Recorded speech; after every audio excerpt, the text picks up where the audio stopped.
umurwa mukuru wa Sudani Khartoum ukomeje kuba isibaniro ry'intambara y'abagabo babiri b'abajenerali bananiwe kumvikana. Abaturage bahunga buri munsi bakiza amagara yabo, bahangayikishijwe na bagenzi babo bakiri ahabera intambara. Dalia Abdelmonium ni umuturage wari utuye i Khartoum wamaze guhunga. Yakoze urugendo rw'amasaha agera kuri 28 kugira ngo agere mu mujyi wa Port Sudan uherereye mu burasirazuba bw'igihugu, unafite icyambu cyitiriwe uyu mujyi witwa Port Sudan. Aha avuga ko yumva atekanye.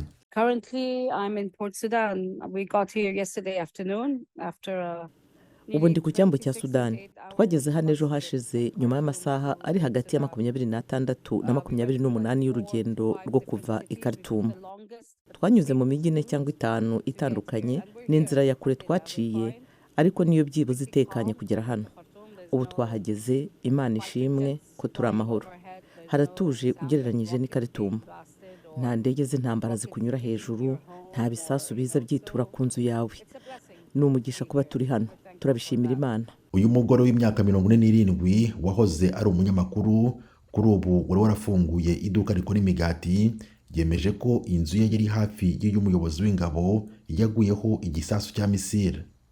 Asobanura ko iki gisasu cyaciye mu gisenge cy'inzu ndetse ariho kikiri, akumvikanisha ko ari impamvu yumvikana yatumye bahunga. Abdelmonium yahunganye na mama we, abavandimwe n'abana be.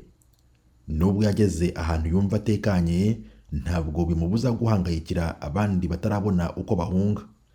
Uretse uku guhangayika, byumvikana ko gufite icyo gushingiyeho, aranenga n'Umuryango Mpuzamahanga ko wananiwe kugira icyo ukora ngo ufashe Abanyasudani bari ahabera imirwano.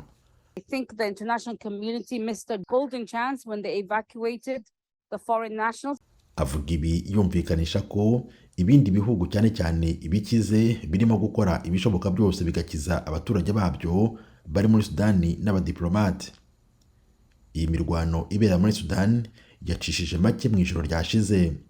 Aha impande zihanganye zumvikanye gutanga agahenge byibuze k'iminsi 3 kugira ngo byorohereze ibikorwa by'ubutabazi, bihe n'umwanya abahunga ngo bagende, ari nako ibihugu bifiteyo abaturage bikomeza ibikorwa byo kubahungisha. Iyi ntambara ibera muri Sudani imaze iminsi 10. Iyi ntambara yahinduye uduce twari dutuwe n'abaturage b'abasivili isibaniro ryayo, maze abagera kuri 459 bahasiga ubuzima. Abarenga 4,000 barakomeretse.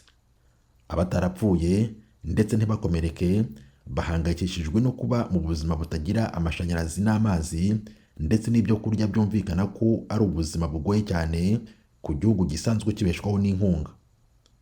Tim Harris Shimwe, Ijwi ry'Amerika.